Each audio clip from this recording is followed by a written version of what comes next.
వస్తుంటాయి పోతుంటాయి. జెడ్పీటీసీ వచ్చింది, అది పోయి ఎమ్మెల్సీ వచ్చింది, అది పోయి ఎమ్మెల్యే వచ్చింది, అది పోయి ఎంపీ వచ్చింది, అది పోయి ఈరోజు ముఖ్యమంత్రి వచ్చింది. నా హోదా నా పదవి మారొచ్చు, కానీ మీకు నాకు ఉన్న అన్నదమ్ముల అనుబంధం అనేది శాశ్వతం. అందుకే మీరు రేవంత్ అన్న ఏ ఉద్యోగం పిలిచినా, నేను ముఖ్యమంత్రి అయిన కొత్తలో మా అధికారులు కొంతమంది మీ ప్రతినిధులు వచ్చి రేవంత్ అన్న మాట్లాడుతుంటే, సార్ వాళ్ళకి మనం సార్ అని పిలవమని చెప్పాలి అన్నారు. అంటే నేను చెప్పిన అట్లా చెప్తే నీ ఉద్యోగం పోతుంది మొదల అని. సార్ అనో దొర అనో పిలిపించుకుంటే పిలిచేటోడు మనసులో అనుకుంటాడు దొరుకుతావు కదా బిడ్డ అని. అన్నాన్ని పిలిచిండంటే అది ఇష్టంతోనో ప్రేమతోనో పిలిచిన పిలుపు, నాకు అదే ఇష్టం. మీ సోదరుడు ఈరోజు తెలంగాణ రాష్ట్ర ముఖ్యమంత్రిగా ఉన్నాడు. నేను మాట వరుసకి మాట చెప్పట్లే, నేను సంపూర్ణంగా నా మనసులో అనుకునేదే ఈరోజు మీతో చెప్తున్నా.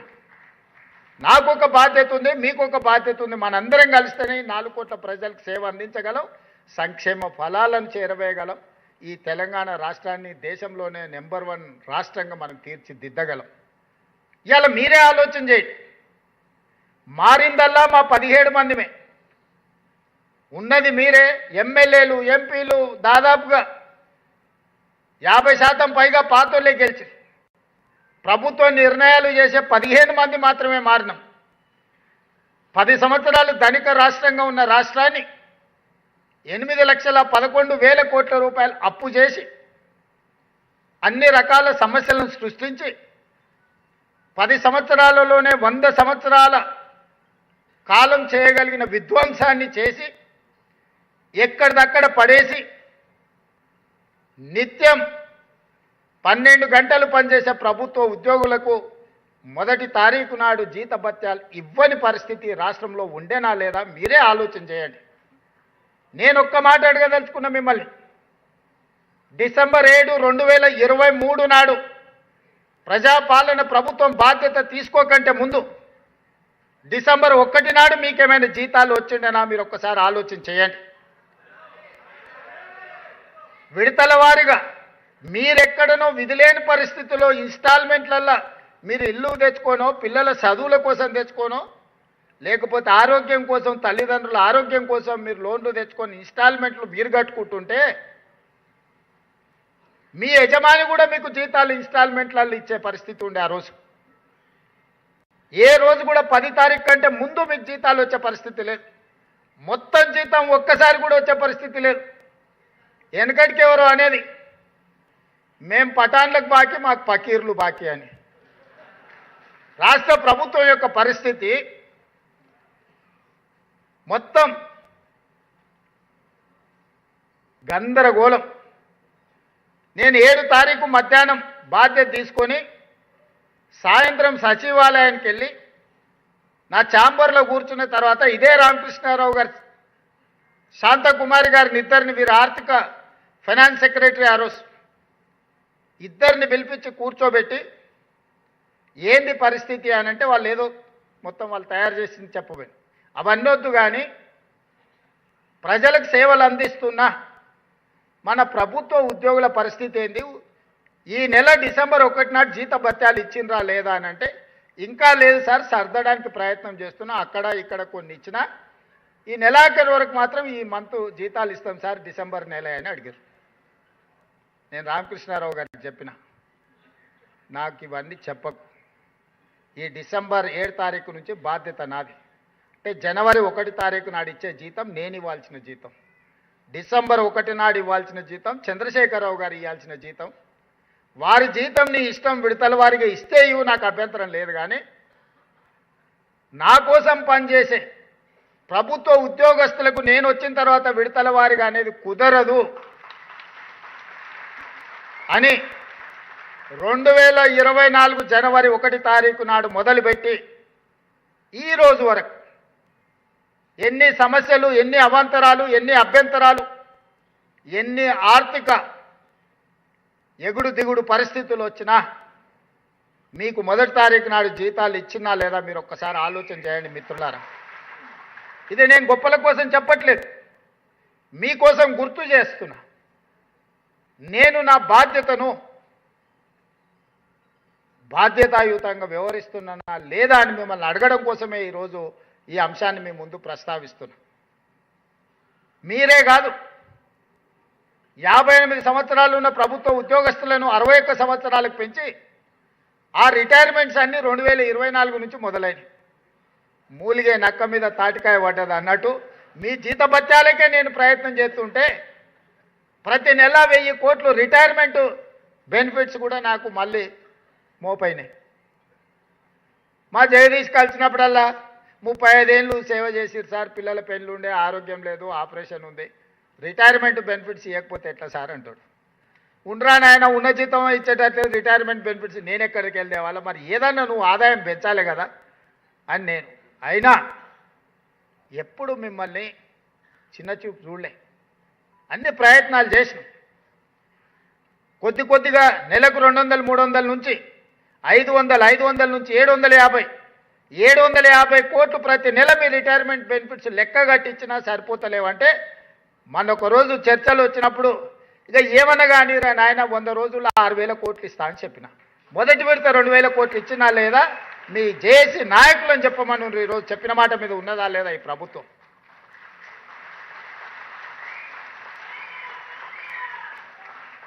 ఇదే కాకుండా మీ ఆరోగ్య భద్రత గురించి మాట్లాడితే అన్ని రకాల చర్చలు చేసి మిమ్మల్ని ఒక కమిటీ చేసి మా అధికారులను అందరినీ చేసి ఇంతకుముందే రామకృష్ణారావు గారు చెప్తారు, మొదటి సమావేశం 27 తారీఖు నాడు పెట్టుకున్నాం సార్, ఇక మొదలవుతున్నదే. ఏదన్నా చిన్న అవాంతరాలు వచ్చినా మీరు సూచన చేయండి. మా ఇంటెన్షన్స్ రాంగ్ లేవు, మా ఉద్దేశాలలో తేడా లేదు. అమలు చేసే క్రమంలో ఏదైనా సమస్య వచ్చినప్పుడు కూర్చొని చర్చించుకొని పరిష్కరించుకుందాం. మీరు వేరు నేను వేరు అన్న భావన నేను లేను. కొన్నిసార్లు నాకు కూడా తట్టకపోవచ్చు, కొన్నిసార్లు ఈ అంశాన్ని ఏ విధంగా పరిష్కరించుకోవాలనో బాధితులుగా మీకెక్కువ అనుభవం ఉండొచ్చు. మీ అనుభవాన్ని ప్రభుత్వంతో పంచుకుంటే ఆ సమస్యని తక్షణమే పరిష్కరించే బాధ్యత ఈ ప్రభుత్వం తీసుకుంటుంది.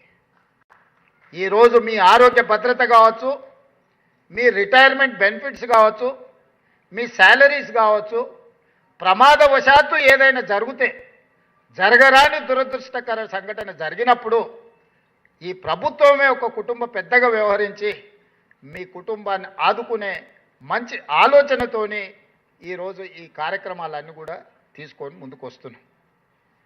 ఇక ఇవన్నీ చేస్తూనే మళ్ళీ అవ్వంగానే మా ముజీబో లేకపోతే శ్రీనివాసో లేకపోతే జగదీశో పోయేటప్పుడు చెప్తాడు, అన్నాక పిఆర్సీ ఉండే మళ్ళీ గాదాని సంగతి ఏంటి, గ్యారెంటీగా పోయేటప్పుడు అంటాడని నాకు నమ్మకం ఉన్నది.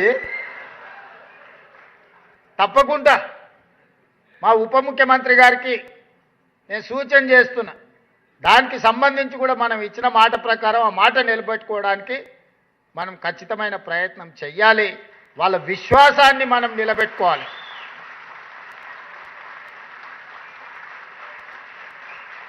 మీ విశ్వాసమే మా బలం.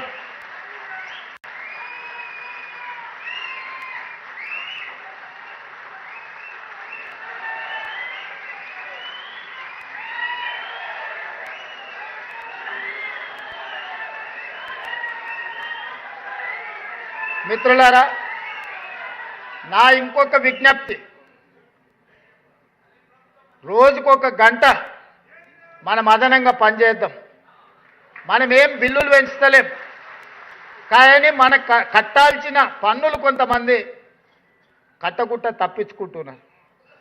తప్పించుకునేటోళ్ళని పట్టుకునే బాధ్యత మీదే, నాదైతే కాదు. ఆదాయాన్ని పెంచండి. ఆ పెంచిన ఆదాయాన్ని మీ అవసరాలు తీర్చడానికి నేను ఉపయోగిస్తా అని చెప్పి నేను మీకు మాట ఇస్తున్నా. ఈ మధ్యలోనే మా జిఎస్టీ ఆదాయం పెరిగింది. మా శ్రీనివాసరెడ్డి గారు స్టాంప్స్ అండ్ రిజిస్ట్రేషన్లు కొంత ఆదాయాన్ని పెంచిండు. ఇంకొన్ని శాఖలలో మా ఆదాయం పెరిగింది. ఏది కూడా వృధా చేయకుండా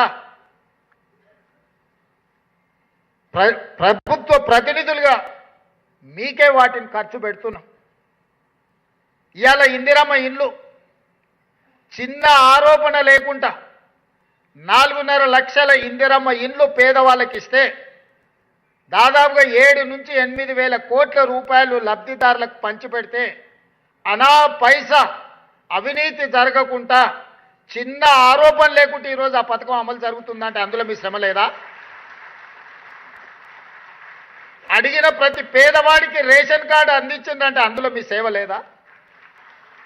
3,28,00,000 పేదలకు 6 కిలోల సన్న బియ్యం అందిస్తున్నారంటే అందులో మీ సేవ లేదా? 47 లక్షల కుటుంబాలకు 200 యూనిట్లు ఉచిత విద్యుత్తును అందిస్తున్నామంటే అందులో మీ సేవ లేదా? 55 లక్షల కుటుంబాలకు 500 రూపాయలకే సిలిండర్ అందిస్తున్నామంటే అందులో మీ సేవ లేదా? ఈరోజు నర్సరీ నుంచి 12th క్లాస్ వరకు విద్యా ప్రమాణాలు పెంచి బ్రేక్ఫాస్ట్ లంచ్తో సహా నాణ్యమైన విద్యనే కాకుండా పౌష్టికాహారంతో ఈరోజు పేదలకు బుక్కడు బువ్వ పెట్టగలుగుతున్నాం, బ్రేక్ఫాస్ట్ పెట్టగలుగుతున్నాం అంటే అందులో మా ఉపాధ్యాయుల చొరవ లేదా? ఇవాళ స్వయం సహాయక సంఘాలకు 67 లక్షల మంది మా ఆడబిడ్డలకు 60,000 కోట్ల రూపాయల బ్యాంకు రుణాల లింకేజ్ ఇప్పించి 2,000 కోట్ల రూపాయలు సున్నా వడ్డీ పేరు మీద చెల్లించిన దాంట్లో మీ శ్రమ మీ కృషి లేదా? 1000 మెగావాట్ల సోలార్ విద్యుత్ ఉత్పత్తి స్వయం సహాయక సంఘాలకి ఈరోజు అందిస్తే అవి అమలు చేస్తున్నది మీరు కాదా? ఇవాళ సోలార్ విద్యుత్ అదాని అంబానీలతో మా ఆడబిడ్డలు పోటీ పడుతున్నారంటే అందులో మీ కృషి లేదా? మహిళలు గృహలక్ష్మి మహాలక్ష్మి పేరు మీద బస్సులో ఉచితంగా ప్రయాణమే కాదు, ఈరోజు మా మిత్రుడు పొన్నం ప్రభాకర్ గారు 1000 బస్సులను ఆడబిడ్డలను యజమానులను చేసి బస్సులో ఉచితంగా కాదు బస్సులకు మేమే యజమానులమని ఈరోజు పథకాలు అమలు చేసి ఆర్థికంగా కాళ్ళ మీద నిలబడుతున్న మా ఆడబిడ్డలకు అందిస్తున్న ఈ బ్యాంకు రుణాలు 0 వడ్డీ అందులో మీ కృషి లేదా? ఇలా చెప్పుకుంటూ వెళ్తే నిర్ణయాలు మేం చేసి ఉండొచ్చు, కానీ అమలు చేస్తున్నది మీరే కదా అమలు చేస్తున్నది. పథకాలు ఇవ్వాలి, ఈ ప్రభుత్వానికి మంచి పేరు వచ్చితే అది మీ వల్లనే అని నేను సంపూర్ణంగా విశ్వసిస్తున్నా. తిరిగి రెండవసారి మళ్ళీ ఇక్కడ నిలబడి మీకు ఒకవేళ సేవలు అందించాల్సిన పరిస్థితి వస్తుందని నేను విశ్వసిస్తున్నా. దానికి కూడా మీరే వారధులు, మీరే సారథులు.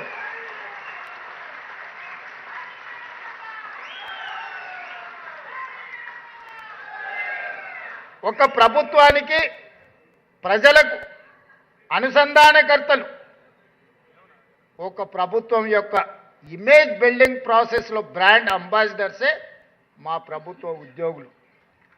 మా ప్రభుత్వ ఉద్యోగులు అర్ధాకలితోనో బాధతోనో సమస్యల వలయంలో చిక్కుకొని వడ్డించే మా ప్రభుత్వ ఉద్యోగి ఆకలితోని ఉపాసం పండితే పేదలకు సంక్షేమాన్ని ఏ విధంగా వడ్డిస్తాడు? అందుకే మీరు ఆకలితోని ఉండొద్దు, మీరు అవమానాలతోని బ్రతకొద్దు, మీరు ఆత్మగౌరవంతో నిలబడాలి అనేదే నా యొక్క లక్ష్యము, నా యొక్క ఉద్దేశం. నేను బాధ్యత చేపట్టిన తర్వాత ఈనాడు వివిధ శాఖలకు సంబంధించిన ప్రతినిధులు అధికారులందరూ ఇక్కడ ఉన్నారు. 70,000 ప్రభుత్వ ఉద్యోగాలు తలలు లెక్కబెట్టి ఎల్బీ స్టేడియంలో నియామక పత్రాలు అందించిన మీ ఉద్యోగాలే కాదు, ఈరోజు 70,000 మందిని అదనంగా ప్రభుత్వంలో రిక్రూట్ చేస్తే ఎంత ఆర్థిక భారం ఈ ప్రభుత్వం మీద పడి ఉంటుందో మీరు ఒకసారి ఆలోచన చేయండి. ఒకవైపు రిటైర్మెంట్ బెనిఫిట్స్, ఇంకొక వైపు 70,000 మంది నూతన నియామకాలు, మరోవైపు 7 లక్షల ప్రభుత్వ ఉద్యోగాల జీత భత్యాలు, ఇంకొక పక్కన 8,11,000 కోట్ల రూపాయల అప్పు. ఆ అప్పు కూడా ఎంత మిత్తికి తెచ్చాడు? 11.5% మిత్తికి తెచ్చాడు. ఎవరైనా ఈ స్థాయిలో మిత్తి అప్పు తెస్తారా?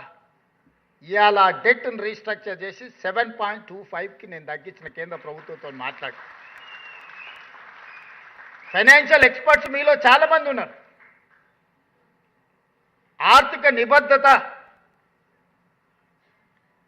ఆర్థికపరమైన అంశాలలో ముందు జాగ్రత్త, ముందు చూపు, అనాలోచితమైన చర్యల వల్ల 11.50 కొన్ని లోన్లు అయితే 11.90 రేట్కి వడ్డీలకు తీసుకొచ్చి ఈ ప్రభుత్వం మీద భారం మోపితే పదే ఢిల్లీకి వెళ్ళి అధికారులను మంత్రులను కలిసి డెట్ రీస్ట్రక్చర్ చేయించి తక్కువ కాలం ఎక్కువ మిత్తితో ఉన్న అప్పులను ఎక్కువ కాలం తక్కువ మిత్తితోని మార్చి ఈరోజు ఆర్థిక వెసులుబాటు కల్పించడానికి సంపూర్ణమైన ప్రయత్నం చేస్తున్నాం. కొద్ది కొద్దిగా మనం తెచ్చుకోగలుగుతున్నాం. ఇవాళ పనులు కూడా మెట్రో రైలు గురించి వివాదం మీరు చూసి ఉండొచ్చు. కష్టపడితే ఒక కొలిక్కి ఒకనాడు ఢిల్లీ తర్వాత హైదరాబాద్ 2వ స్థానంలో ఉండే ఇవాళ 9వ స్థానానికి పడిపోయింది. కారణం ఎవరు? రీజనల్ రింగ్ రోడ్డు 6-7 ఏళ్ల నుంచి నానుతూ వస్తుంది. మూసీ నది ప్రక్షాళన హైదరాబాద్ నగరంలో ఉండే వాళ్ళే కాదు, నల్గొండ జిల్లా బిడ్డలను అడగండి, అది ఎంత అత్యవసరం. గుజరాత్లో సబర్మతి రివర్ ఫ్రంట్ కడతారు, ఉత్తరప్రదేశ్లో గంగానది రివర్ ఫ్రంట్ కడతారు, ఢిల్లీలో యమునా నది రివర్ ఫ్రంట్ కడతారు, తెలంగాణ హైదరాబాదులో మూసీ రివర్ ఫ్రంట్ కడతామంటే వద్దని అంటారు. ఏంటి దీని కారణం నేను అడుగుతున్నా. ప్రపంచంలో ముఖ్యంగా భారతదేశంలో ఆడబిడ్డల పేర్లు గంగా నది పేరు, యమునా నది పేరు, సరస్వతి పేరు, కృష్ణ పేరు, కావేరి పేరు మీద పిల్లల పేర్లు పెట్టుకుంటారు, ఆడబిడ్డల పేరు. ఏ తల్లిదండ్రులైనా మూసీ నది పేరు ఎప్పుడైనా పెట్టుకున్నారా? ఎందుకు పెట్టుకోవట్లేదు? ఆ నదులు ఎంత గొప్పవో ఈ నది కూడా అంతే గొప్పది కదా. గంగా, కావేరి, కృష్ణ, సరస్వతి పేర్లు గొప్పగా పెట్టుకుని ఆ నదుల పేర్లు మన బిడ్డల పేర్లు పెట్టుకుంటున్నాం కదా. మన ఆడబిడ్డలకు ఆ పేర్లు పెట్టుకున్నప్పుడు మనలో ఎవ్వరం కూడా మూసీ పేరు, మూసీ నది పేరు ఎందుకు పెట్టుకోలేదు? మూసీ కాలుష్య వెదజల్లుతుంది, మూసీ అంటేనే మురికి అన్న భావన కల్పించడం వల్లనే కదా. అందుకే కదా మూసీ నది పేరు పెట్టుకోలేదు.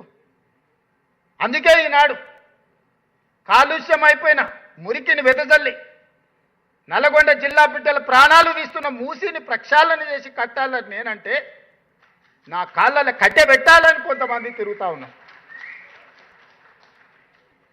ఔటర్ రింగ్ రోడ్ ఆర్థిక వ్యవస్థను మార్చింది. రీజనల్ రింగ్ రోడ్ వేసుకుంటే తప్ప మెట్రో విస్తరించుకుంటే మీకే కాదు ఉపయోగపడేది. మెట్రోలో నేను పట్టిగారో లేకపోతే ఫామ్ హౌస్లు ఉండే పెద్ద ఆయనో ఎక్కడు కదా. ఫామ్ హౌస్లో ఉన్నాయనే మెట్రో ఎక్కడు కదా. ఆయన పిల్లలు విమానాలు ఎక్కి లండన్లు పోతారు, ప్రత్యేక విమానాల సొంత విమానాలు బేగంపేట నుంచి విదేశాలకు పోతారు, కానీ మెట్రో ఎక్కరు కదా. మెట్రో ఎవరు ఎక్కుతారు? మన మధ్యతరగతి వాళ్ళం ఎక్కుతాం, మన ప్రభుత్వ ఉద్యోగులు ఎక్కుతారు. నగరం విస్తరించింది, మెట్రోను కూడా విస్తరించుకోవాలి. దేశంలో మొదటి స్థానానికి మెట్రో తీసుకురావాలని నేను ప్రయత్నం చేస్తే వద్దు. ఈ వద్దనేది ఏందిరా నాయన? 10 ఏళ్ళు మేము నువ్వు చెయ్యి అని మేము తిరిగినాం. నువ్వు మూసి ప్రక్షాళన చేయమని మా బట్టిగారు అసెంబ్లీలో కొట్లాడి, మెట్రో విస్తరించమని మా బట్టిగారు కొట్లాడి, భారత్ ఫ్యూచర్ సిటీ కట్టమని మా బట్టిగారు కొట్లాడి, నదుల ప్రక్షాళన చేయమని మా బట్టిగారు కొట్లాడి, పాఠశాలల్ని ప్రక్షాళన చేసి నర్సరీ నుంచి మంచి విద్యను తీసుకురామన్నాడు. మా మధుకి ఇన్నే ఉన్నాడు. ఇంటర్మీడియట్ బోర్డులో ఆయన పిల్లలు చచ్చిపోతే ఆయన మాట్లాడిండని ఆయన జైలుకు తోలేడు. గ్లోబరీనా సంస్థ ఎవరిదే? వాళ్ళదే కదా. అది తప్పు. పిల్లల జీవితాలతో చెలగాట మాటింది. 25 మంది పిల్లల ప్రాణాలు పోయినాయని మీ ఉద్యోగి ఒకటి మాట్లాడితే చెంచల్గూడలో చెల్లపల్లిలో నాలాకటే ఆయన కూడా జైల్లో భోజనం తినాల్సిన పరిస్థితి. ఇవాళ వాడే తాడు పామై ఈరోజు దేశంలో నీట్ పరీక్షలు, దేశంలో ఉండే లక్షలాది మంది పిల్లల జీవితాలతో చెలగాట మాడింది అదే గ్లోబరీనా కదా. ఆ రోజే వాడిని 2 దెబ్బలేసి చెంచల్గూడలో చిప్పకూడు పెట్టించినట్టు ఇవాళ దేశంలో పిల్లల జీవితాలతో చెలగాట మాడుతుండేనా? ఎన్నడన్నా వాడిని శిక్షించాలని వాళ్ళు ఆలోచన చేసిండ్రా? ఎన్నడన్నా ఈ అభివృద్ధి కార్యక్రమాలను ముందుకు తీసుకెళ్లాలని ఎప్పుడైనా మేము అడిగినప్పుడు ఎప్పుడైనా మాట్లాడినరా? ఆ ఎల్లంతా మేము రోడ్లు ఎక్కినాం ఇవన్నీ చేయమని. ఇవాళ కూడా వాళ్ళు రోడ్లు ఎక్కుతారు, ఇవి ఏమీ చేయొద్దు, ఇది ఇట్లనే ఉండాలి, తెలంగాణ సర్వనాశనం అయిపోవాలి, మాకు లేకపోతే మీకు ఉండొద్దు, మాకు లేనిది మీకెందుకు ఉండాలి, మా కోట్లేని తెలంగాణ ప్రజలు ఉంటేంది పోతేంది సర్వనాశనం అయిపోతేందని తండ్రి కొడుకు అల్లుడు గద్దల్లాగా ఊరి మీద పడి తిరుగుతారు. పొద్దున ఒకడు, మధ్యాహ్నం ఒకడు, సాయంత్రం ఒకడు, రూపాలు ఒకడు, బైరూపులోడు ఇంకొకడు, శుక్రాచార్యుడు ఒకరైతే మారీచుడు ఇంకొకడు, సుబావుడు ఇంకొకడు, ఇట్లా తయారై పెద్ద రాక్షసులు పిల్ల రాక్షసులు అందరూ ఊరి మీద పడి లేస్తే బకాసురుడు పంట ఏంది ఉంది కదా తినడానికి కుంభకర్ణుడు ఫామ్ హౌస్లు ఉంటే కుంభకర్ణుడు, బయటకు వస్తే బకాసురుడు కథలాగా ఉంది. ఎట్లా ఉద్యమంలో మా ఉమ్మక్క మొత్తం పోగొట్టుకోలే, ఎంత పెట్టింది? సర్వం పెట్టింది. ఆస్తి అంతా ఉన్నదంతా బిడ్డకి ఇవ్వకుంటే తెలంగాణ ఉద్యమంలో పెట్టింది. ఏమి లేదు, మా ఉమ్మక్క గాడొచ్చి కూర్చున్నది. మీ ఉద్యోగే కదా. రిటైర్మెంట్ బెనిఫిట్స్ కూడా తీసుకొచ్చి తెలంగాణ ఉద్యమంలో పెట్టింది. కొంతమన్నా కృతజ్ఞత ఉందా వాళ్ళకు? ఇవాళ శ్రీకాంతాచారి తల్లిని నేను మహిళా కమిషన్ మెంబర్ వేసిన, చాకల ఐలమ్మ మనవరాలు చాకల మహిళా కమిషన్ మెంబర్ వేసిన, అక్నూరు మురళిని విద్యా కమిషన్ చైర్మన్ చేసిన. ఇట్లా చెప్పుకుంటూ వెళ్తే తెలంగాణ కోసం సర్వం కోల్పోయిన వాళ్ళని నేనేస్తే వాళ్ళు ఎవరికి ఎమ్మెల్సీలు ఇచ్చారు, ఎవరికి రాజ్యసభలు ఇచ్చారు, ఎట్లాంటి వాళ్ళకి ఇచ్చారో మీరు ఒకసారి ఆలోచన చేయరు. ఇవేవి చేయొద్దు అంటారు. మరి ఏం చేయాలన్నా? నేను మీకు భజన చేయాలా? మీ ఫామ్ హౌస్ కాడ కాపలా కూర్చోవాలి? ఏం చేయాలి? ఏం చేయాలి చెప్పు. అందుకే ఇట్లా చేయొద్దంటే చింతబర్గ్ ఇరుగుతుందని చెప్తున్నాను నేను. గంటేగా చీల్చి చింతకు కడతా, చింతమడక పోవాల్సి వస్తుంది, మీరు అందరు కట్టగట్టుకోండి అని చెప్పదలుచుకున్నా. అందుకే మిత్రులారా, ఈ తెలంగాణ రాష్ట్రాన్ని భవిష్యత్ ప్రణాళికల కోసం 30 నెలలు నిరంతరం మీరు నమ్మినా నమ్మకపోయినా 16 నుంచి 18 గంటలు ఏ రోజు అంతకంటే ముందు నేను పడుకోలే, ఒకరోజు సెలవు కూడా తీసుకోవాలి. మీరు మొత్తం తీయండి. డిసెంబర్ 7, 2023 నుంచి ఈనాటి వరకు మీ సోదరుడు ఒక్క రోజైన సెలవు తీసుకున్నాడా లెక్క కట్టి చూడండి. గంటలు కూడా లెక్క పెట్టండి. ఇప్పుడు ప్రణాళికలు ఒక కొలిక్కి వచ్చినాయి. అది మూసీ కావచ్చు, అది మెట్రో కావచ్చు, అది రీజనల్ రింగ్ రోడ్ కావచ్చు, అది భారత్ ఫ్యూచర్ సిటీ కావచ్చు. ఇట్లా చెప్పుకుంటూ వెళ్తే కులగణనలో జనగణనలో కులగణన కావచ్చు, మాదిగా ఉపకులాల వర్గీకరణ కావచ్చు, శాశ్వతమైన సమస్యలను అన్నిటినీ ఒకటొకటి పరిష్కరించుకుంటూ వస్తున్నా కదా. వయసులో చిన్నవాడినైనా మీ అందరి అనుభవాన్ని తీసుకొని ముందుకు వెళ్తున్నా కదా. నాకు తెలియదు అడిగి తెలుసుకుంటున్నా కదా. ప్రతి ఒక్కరి దగ్గర పోయి నేను నిలబడి మాట్లాడి ఏదో రకంగా చాకచక్యంగా ఏదో ఒకటి సాధించుకొని వస్తున్నా కదా. ఢిల్లీకి పోతే ఢిల్లీలో ఏముందా? కాలుష్యం ఉంది. నీళ్లు తాగాలన్నా కష్టమే, గాలి పీల్చుకోవాలన్నా కష్టమే. ట్రాఫిక్లోకి పోతే అంతకంటే కష్టం. ఢిల్లీలో ఏమన్నా లడ్డు ఉందా? ఏంటికి పోతా నేను ఢిల్లీకి? ఏంటికి పోతా మీరు చెప్పు? ఢిల్లీ నేను చూడందా? ఇదేం ఎంపీగా ఉంటే అంతకంటే ముందు మా ఇంటి ఆనే చదువుకునేది, అప్పుడు కూడా పోయేటోండి ఢిల్లీకి. నేను చూడండి లేనే, నేను చూడండి లే. ఏంటికి పోతానా? ఏందుందా ఢిల్లీలో చెప్పురు, మీరు చెప్పురు. వాని వీని అందరిని అడుక్కొని ఎట్లో అట్లా చేసి దీన్ని దారిలో పెట్టి ఈ అప్పుల బాధ నుంచి బయటికి తెచ్చి, నిన్ననే మా బట్టి గారు చెప్పారు, సంవత్సరానికి మీరు చేసిన అప్పులకు తప్పులకు ప్రతి సంవత్సరం 76,000 కోట్ల రూపాయల పాయమాలు కడుతున్నాం అని నిన్ననే మా ఆర్థిక మంత్రి చెప్పిండు. 30 నెలల్లో దాదాపుగా 2 లక్షల కోట్లు ఆయన పెట్టిన రావణ కాష్టానికి ఈరోజు మనం అందరం బలవుతున్నాం, మనం ఖర్చు పెడుతున్నాం. ఇవాళ ప్రతి రూపాయి రిజర్వ్ బ్యాంకు నుంచే వాళ్ళు చేసిన అప్పుకు కట్టిన తర్వాత మిగిలినటివే మన దగ్గరకు వస్తున్నాయి. అందుకే మీకు ఏదైనా ఇవ్వాలన్నప్పుడు మాట చెప్తే తప్పొద్దు, మాట ఇస్తే చెయ్యాలనే దానికోసం ఒక్కటికి 4 సార్లు అంచనా వేసుకొని సవరించుకొని జాగ్రత్త చేసి ఎట్లా పొదుపు చేయాలా, ఎట్లా మీ సమస్య తీర్చాలా అనేదే తప్ప చెయ్యొద్దన్న ఆలోచన లేదు. మీకు చేయకుండా ఉంటే నేను ఏంటికి తీసుకెళ్తా? నేనేం చేసుకుంటా? మీరు చెప్పండి. నా జీవన విధానంలో ఏమైనా మార్పు వచ్చిందా? నా లైఫ్ స్టైల్ ఏమైనా చేంజ్ అయిందా? మీరు చూస్తున్నారు కదా, ఆనాటి నుంచి ఈనాటి వరకు జడ్పీటీసీ ఉన్నప్పటి నుంచి చూసింది కదా నన్ను. ఈరోజు ముఖ్యమంత్రి అయినా ఏ రోజన్నా నా నడకలో కానీ, నా నడతలో కానీ, నా వ్యవహార శైలిలో కానీ, నా జీవన విధానంలో కానీ ఏమైనా మార్పు వచ్చిందా? బాధ్యత మాత్రమే పెరుగుతూ వచ్చింది. 17 సంవత్సరాలల్లా జిల్లా పరిషత్ మెంబర్ నుంచి తెలంగాణ రాష్ట్ర ముఖ్యమంత్రి వరకు ప్రజలు నాకు అవకాశం ఇచ్చారు. అది గొప్ప బాధ్యత. నిద్రపోయినా కూడా నేను మర్చిపోను. ఆ బాధ్యతను గుర్తు చేసుకుంటే నిద్రపోతా, ఆ బాధ్యతను గుర్తు చేసుకుంటే నిద్ర లేస్తాను నేను. అందుకే ఈరోజు మనం పని చేస్తున్నాం, కష్టపడుతున్నాం. సహకరించండి మిత్రులారా. రోజుకో గంట ఎక్స్ట్రా పని చేద్దాం, ఆదాయాన్ని పెంచుదాం. ఎక్కడెక్కడైతే అక్రమార్కులు ఉన్నారో వాళ్ళని నియంత్రిద్దాం. ఆనాడు వాళ్ళ హయంలో ఏ విధంగా అయితే అక్రమార్కులను పెంచి పోషించినరో ఈరోజు ఆ అక్రమార్కులను కట్టడి చేస్తే ఆదాయం పెరుగుద్ది. ఆ ఆదాయమే మీ జీత భత్యాలు కావచ్చు, మీ బీమా కావచ్చు, మీ ఆరోగ్య భద్రత కావచ్చు, మీ పిఆర్సీ కావచ్చు, ప్రజలకు అందించే సంక్షేమ పథకాలు కావచ్చు, వీటన్నిటిని అమలు చేయడానికి నేను ఏమీ మీ నుంచి ఆశిస్తలేను. రోజుకు 1 గంట అదనంగా పనిచేయండి మిత్రులారా. మార్పు తీసుకొద్దాం ఈ దేశంలోనే. నేను చెప్పిన తెలంగాణ రైజింగ్ 2047లో 2034కి తెలంగాణ రాష్ట్రాన్ని $1 ట్రిలియన్ ఎకానమీకి నేను తీసుకెళ్తా. అక్కడి నుంచి 2047 100 సంవత్సరాలు స్వతంత్ర ఉత్సవాలు జరుపుకునేటప్పటికీ తెలంగాణ రాష్ట్రం $3 ట్రిలియన్ ఎకానమీకి వెళ్తుంది అనే ఒక భవిష్యత్ ప్రణాళికలని ఈరోజు మనం రచించుకొని ముందుకు వెళ్తున్నాం. ఇది ఆషామాషి ప్రణాళిక కాదు, ఇది భవిష్యత్తుకు దిక్సూచి.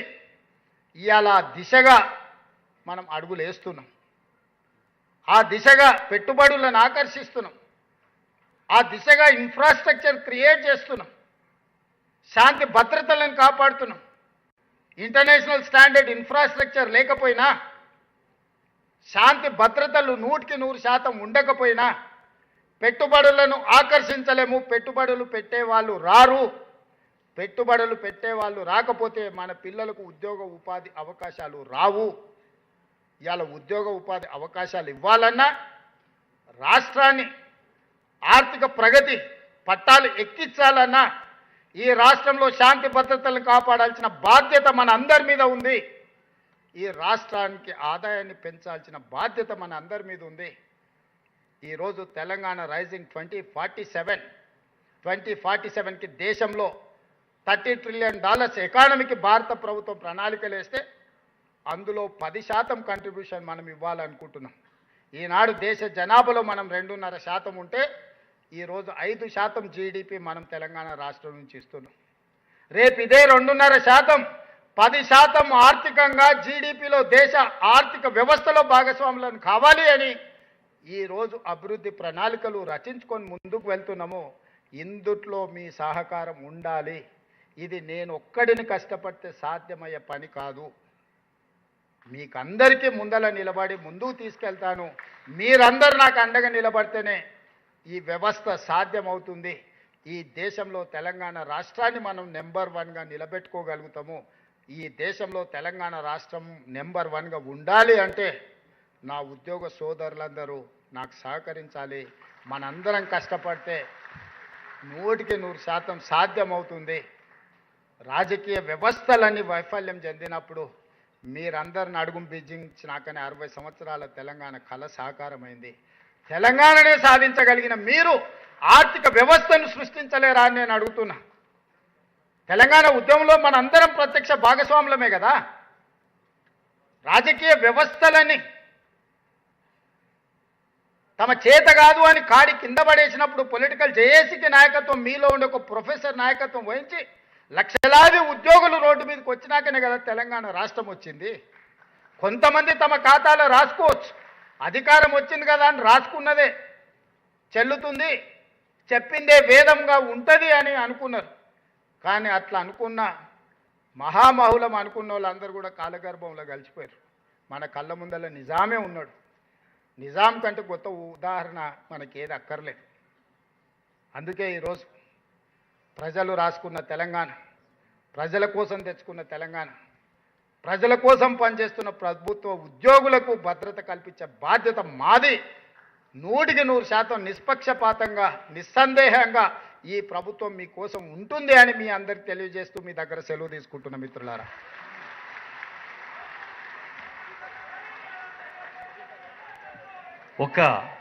దయచేసి అందరు ఇదే క్రమశిక్షణ పాటిస్తూ కూర్చోవలసిగా రిక్వెస్ట్ చేస్తున్నాం. ఒక 3 నిమిషాలు ఓట్ ఆఫ్ థ్యాంక్స్, జాతీయ గీతం తర్వాత మనమంతా సుసంపన్నం అవుతుంది సభ.